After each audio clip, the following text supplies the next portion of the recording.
Министрите си ја заменија улогата за потребата од носење на законот за државјанство. Министерот за правда Бојан Маричич ја презеде улогата на министерот за внатрешни Оливер Спасовски, кој е предлагач на законот. Не се спротивстави на прозивката од страна на собранискиот спикер Талат Џафери и го образложи законот кој е подготвен од друго министерство.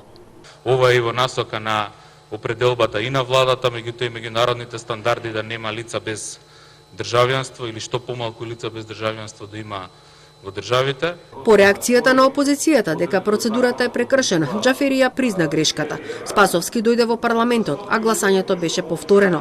66 пратеници дадоа зелено светло на законот, 38 беа против, а 2 воздржани. Правиме навистина напори да тие граѓани кои што се тука, кои што живеат на територија на Северна Македонија, кои што долги години обстојуваат овде, а не можат да се стекнат со државјанство заради неисполнување на некои од условите, преку овој закон во скратена постапка овозможиме да сите лица граѓани на нашата земја добијат државјанство. За технички пропуст од моја страна, мислејќи дека предлагаче Министерството за правда го поништи претходното гласање пред да се гласа истиот закон. Да се вратаме на самото законско решение.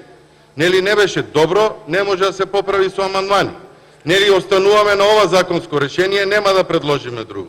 Сега имаме закон, дојден од влада, на кој што во брзината успеавте и поверениците да му ги сгрешите. Комисијата за европски прашања и законодавно-правната комисија има 3 дена за дебата, пошто законот ќе се стави на гласање. Според предложениот текст, државјанство може да се стекне со приложување на лични документи, извод на роден и работничка книшка, имотен лист, комунални сметки, здравствена книшка, даноци. Сдруженијето на млади правници смета дека измените нема да го решат проблемот на лицата без државјанство и барат да се организира јавна расправа.